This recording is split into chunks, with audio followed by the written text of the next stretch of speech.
Tommola Juho tässä Krokolta vaan terve. Seuraavaksi näytän peruskäyttöopastuksen Kroko 600 Electric Pro tulostimeen. Eiköhän mennä.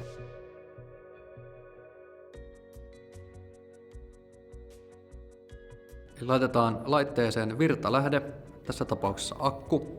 Laite toimii myöskin paristoilla.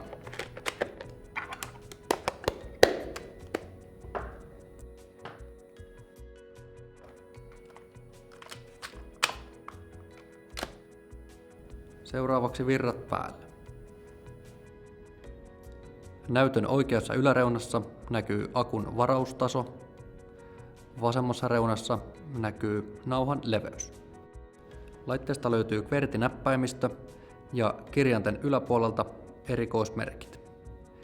Erikoismerkit saadaan käyttöön painamalla Caps-näppäintä. Erikoismerkit saa pois käytöstä painamalla Caps-näppäintä uudestaan, jolloin vasemmasta alakulmasta häviää erikoismerkkisymboli. Puolestaan Caps saadaan päälle tai pois painamalla Shifti pohjaan ja Caps-näppäintä. Ja sama toisinpäin. Pyyhintänäppäin löytyy virtanapin alapuolelta. Sitä painamalla päästään aina pykälä taaksepäin. Jos halutaan poistaa kaikki, painetaan Shift-näppäintä ja pyyhintänäppäintä, jolloin voidaan valita poistetaanko vain teksti tai teksti ja asetus. Tässä tapauksessa nuolinäppäimillä valitaan teksti ja asetus ja palennetaan Enteriä. Tulostus tapahtuu tästä. Voidaan tulostaa yksi kerrallaan. Mikäli halutaan tulostaa useampia kappaleita, painetaan Shift pohjaan ja tulostusnäppäintä. Tulostetaan kopioita, hyväksytään Enterillä. Monta kopiota ja aloitetaan tulostus.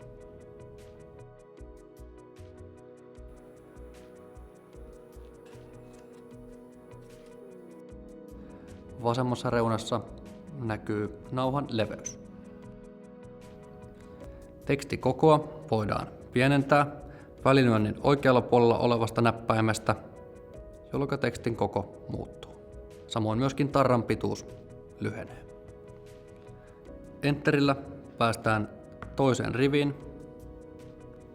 Rivejä voi olla maksimissaan 8 riippuen teipin leveydestä.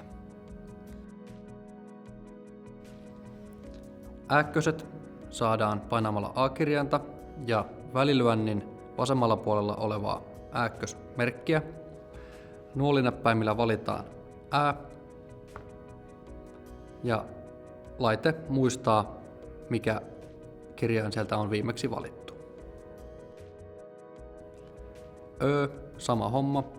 Painetaan O:ta ja ääkkösmerkkiä ja valitaan nuolinäppäimillä Ö-kirjain.